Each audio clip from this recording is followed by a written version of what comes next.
Pound ਬਣਦੇ ਕਿੱਦਾਂ ਬਣਦੇ।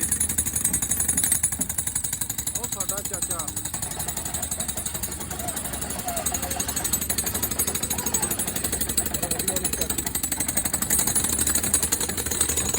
ਆਹ ਸਾਡਾ ਜਗਤ ਚਾਚਾ, ਇਹ 7 ਸਾਲ ਦਾ, ਇਹ 7-8 ਬੰਦਿਆਂ ਦੀ ਮੇਰੇ ਵਰਗਿਆਂ ਦੀ ਗੋਡੀ ਲਵਾ ਦਿੰਦਾ ਕੰਮ 'ਚ। ਚਾਚਾ ਮੂੰਹ ਦਿਖਾ ਮਾੜਾ ਜਿਹਾ। ਆਹ ਦੇਖੋ ਦਾੜੀ ਚਿੱਟੀ ਆ। ਇਹ 30-30 ਸਾਲ ਵਾਲਿਆਂ ਦੀ 5 ਜਣੇ ਦੀ ਗੋਡੀ ਲਵਾ ਦਿੰਦਾ। ਸਾਡੇ ਵਾਲੇ 40 ਦੇ ਹੋ ਕੇ ਕਹਿੰਦੇ ਨੇ ਬੁੱਢੇ ਹੋ ਗਏ, ਏਦਾਂ ਬਣਦੇ ਪੌਂਡ। ਕੰਮ ਸਿੱਖ ਕੇ ਉਹਨੂੰ ਕਿਵੇਂ ਆਉਣਾ। ਆਹ ਦੇਖ ਮੋਟਾ ਕਿੱਦਾਂ ਲੱਗਾ, ਬਹੁਤ ਔਖੇ ਬਣਦੇ। ਉਹ ਸਾਡਾ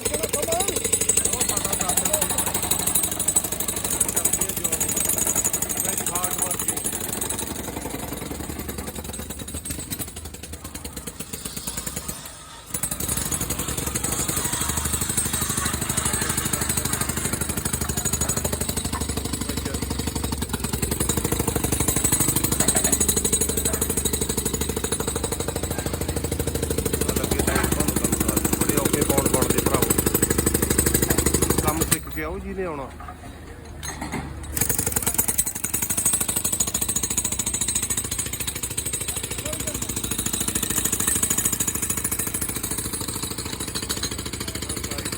ਤਿਆਰ ਹੋ ਰਹੀ ਆ।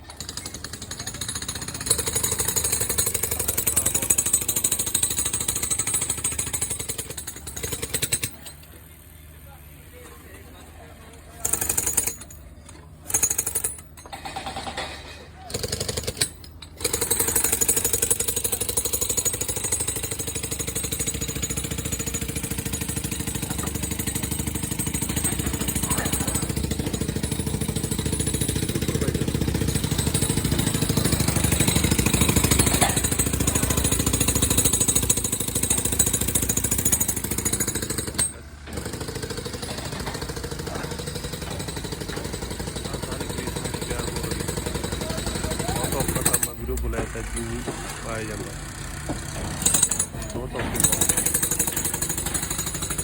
पहली पहली जो इंडिया में बैठे हो गए इंडिया में पत्ते किसान के लगे होंगे